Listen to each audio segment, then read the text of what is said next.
Hello les gens, comment ça va aujourd'hui? Aujourd'hui, je vais vous parler de comment perdre efficacement, surtout efficacement, la graisse, le ventre, dans les fesses, dans les bras, dans le dos, partout, là où elle se place, on la perd partout.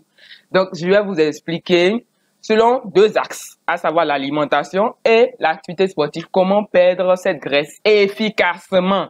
Ne pas prendre les raccourcis bizarres à base de vinaigre de cidre, gingembre, citron vert à jeun, tout ça là. On va parler de tout ça là. Et on va compléter cette vidéo avec une série d'exercices à faire pour perdre efficacement la graisse. Ok? C'est parti!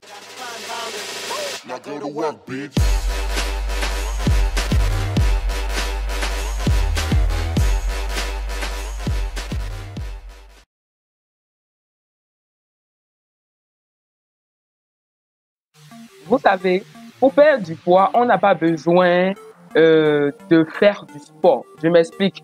Pour perdre du poids, il faut être en déficit calorique. Et donc, on peut simplement agir sur l'alimentation et perdre du poids. N'empêche que, selon mon avis, il serait plus simple d'allier perdre de alimentation et activité sportive. Dans le deuxième point, je vous expliquerai pourquoi il faut allier le sport à l'alimentation. Sur le plan de l'alimentation, pour perdre du poids, il faut être en déficit calorique. Et quand je dis qu'il faut être en déficit calorique, c'est autour de moins 25%. Ce n'est pas être à moins de 60% de ses apports. Maintenant, pour perdre efficacement le poids avec l'alimentation, il faut déjà manger protéiné.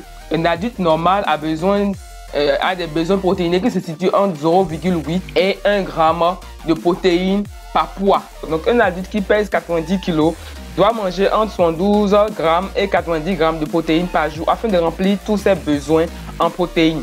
Et pourquoi manger protéiné est intéressant? Parce que, manger protéiné demande au corps plus de dépenses caloriques pour digérer ces protéines. Et donc, il dit plus de dépenses caloriques, dit plus de déficit calorique. Ok? Et deux, les protéines sont utilisées comme source d'énergie lorsque le corps en a besoin. Je l'avais dit dans la vidéo précédente que lorsque les protéines sont utilisées dans le corps, l'excédent est transformé à la fin de l'insuline en glucose.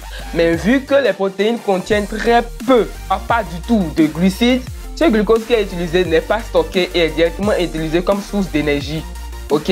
En troisième position, et pour moi qui est la raison la plus importante même, c'est que les protéines ont un effet rassasiant énorme. Faites l'expérience, mangez beaucoup plus protéines dans vos repas et vous allez voir que vous allez vous rassasier beaucoup plus rapidement et ça cale et ça évite les coups de barre, les grignotages et consorts. Deuxième point sur lequel il faut agir, ce sont les glucides. Oui, les glucides. Je l'avais fait dans ma vidéo précédente. Pour ceux qui n'ont pas vu, la vidéo précédente, allez la regarder. Vous allez mieux comprendre tout ce que je viens de dire ici. Ok?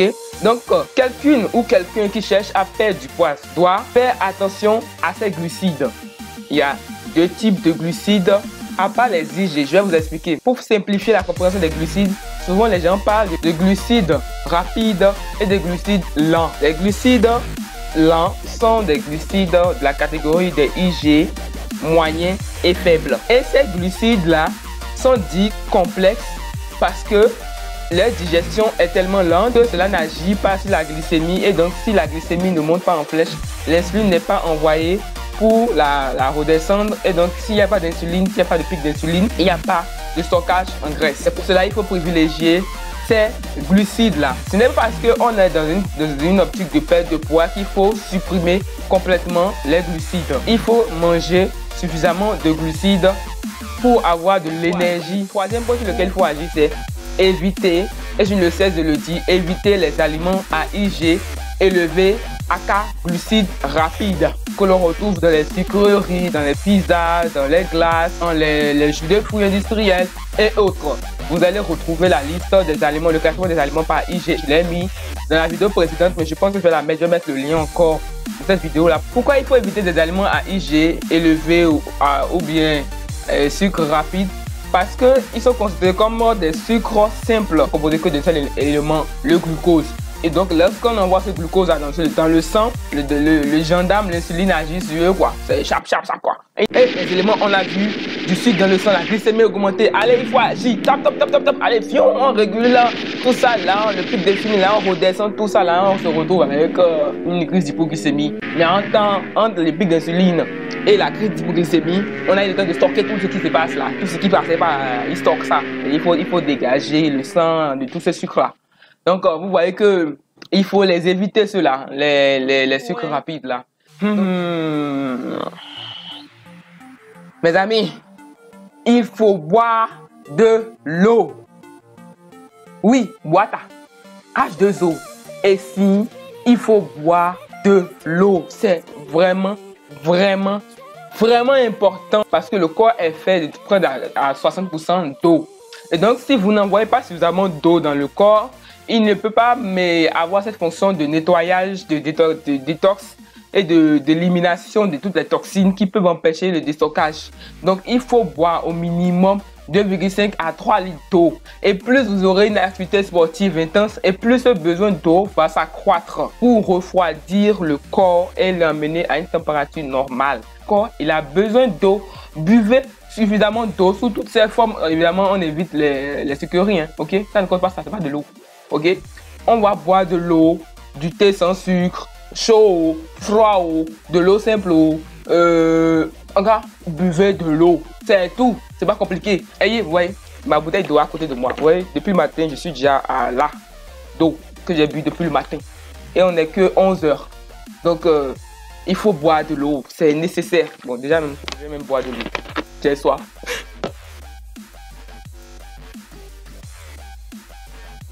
Bon, parce que je vous disais en intro, ou je vous le disais au début de la vidéo, on peut perdre du poids juste en agissant sur l'alimentation. Maintenant, quel est l'intérêt de coupler l'alimentation et le sport? L'intérêt est que pour perdre du poids correctement, il faut accélérer son métabolisme. Et la première action pour accélérer son métabolisme avec l'alimentation, c'est de manger plus de protéines. Le métabolisme est le nombre total de calories que le corps dépense chaque jour, que cela soit lorsque le corps est au repos, lorsqu'il est en pleine activité sportive ou lorsque on digère nos aliments. Oui, digérer des aliments fait dépenser des calories au corps. Et maintenant, pour accélérer le métabolisme, qu'est-ce qu'il faut faire? Il faut agir sur deux choses. Premièrement, il faut augmenter la masse musculaire.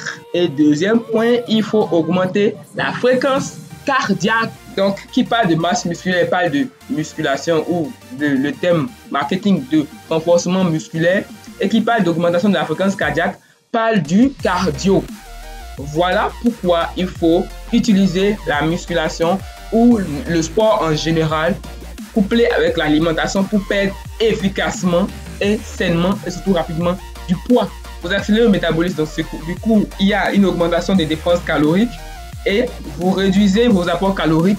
Vous mangez sainement, vous envoyez correctement de bons nutriments, des protéines, des bons glucides et vous vous hydratez et vous avez fini. Vous avez tout en main pour perdre du poids. Après qu'on ait parlé de tout ça, de l'alimentation, du pouvoir faire du sport, je vous propose des exercices, un circuit d'exercices qu'il faut faire à la maison. On va commencer par l'échauffement. On va faire souvent l'exercice, souvent un protocole HIIT, à savoir 30 secondes d'exercice pour 15 secondes de pause pour ceux qui peuvent tenir. Sinon, on peut faire 30 secondes d'exercice par 20 secondes de pause. Et on fait ce circuit-là 3 à 5 fois pour celles qui tiennent le coup. Là, c'est l'échauffement jumping jack. On s'assure de bien garder les abdos bien contractés, les jambes bien tendues et les bras qui se joignent au-dessus de la tête.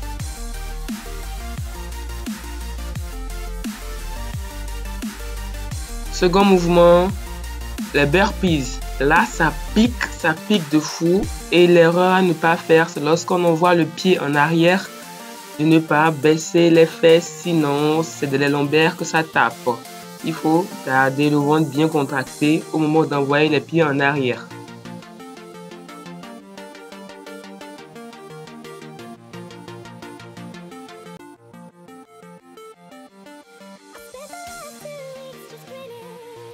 Troisième mouvement, je vous présente Mr. Mountain Climber. Lui, avec le burpees, ils sont des killers.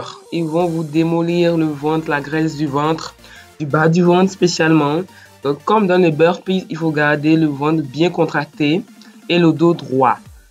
Le dos, les fesses ne doivent pas pointer vers le ciel, ils doivent être dans l'alignement du dos.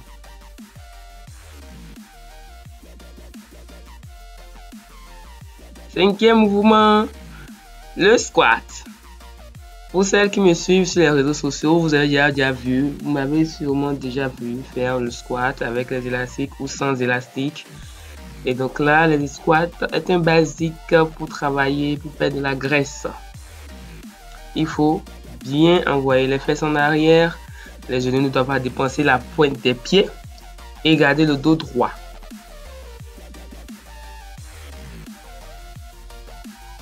Sixième mouvement, le gainage.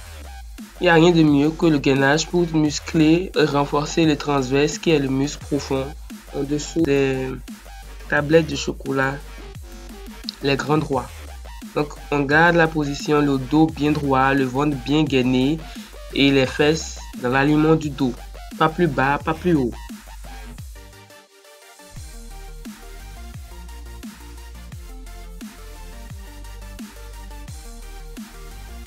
Les relevés de fesses, c'est un exercice dans la catégorie des gainages. C'est une variante du gainage.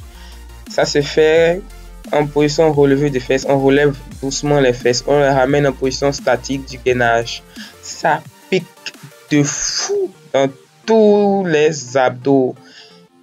Du haut des abdos au bas des abdos, tout est engagé pour garder le ventre gainé, surtout au moment de la descente des fesses. Le gainage commando, c'est un exercice pour les débutants à faire à genoux comme je le montre là. Et pour les confirmer, ils peuvent le faire en position de gainage total sur la pointe des pieds. On contracte correctement les abdos, on les gaine et on pousse avec les bras. C'est un exercice qui cible principalement les bras, les épaules et les abdos. On ne dandine pas les fesses. Les fesses ne sont ni trop basses ni trop hautes. Elles sont dans l'alignement du dos.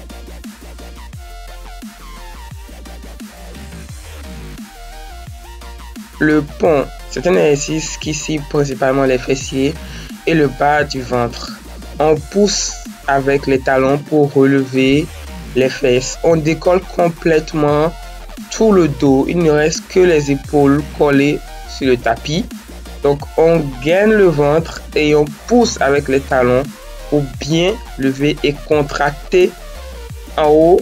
Lorsqu'on est en haut, on contracte fortement les fesses. Et ça brûle. Le gainage de l'os, ou appelé plank bear en anglais, c'est un gainage, c'est une autre variante du gainage aussi, mais qui cible à mort les abdos. Vous aurez les abdos totalement engagés afin de stabiliser et de pouvoir garder les genoux aussi surlevés. Donc c'est pour ça il est très efficace pour le ventre, mais il brûle, il fait mal. Et ce qui fait le plus mal est le plus efficace. Là, le premier tour est fini et on refait ce circuit 3 à 5 fois pour celles qui le peuvent. Bisous! J'espère que vous avez aimé cette vidéo. N'hésitez pas à me donner des pouces bleus, à vous abonner et à partager cette vidéo à tous vos amis qui ont besoin de perdre du poids, qui manquent de motivation. Envoyez-les moi, qui s'abonnent à mes réseaux sociaux, Facebook, Instagram, Snapchat et YouTube, afin de pouvoir atteindre les objectifs. J'espère que vous vous êtes amusés, vous avez appris quelque chose avec moi. Et sur ce, bisous!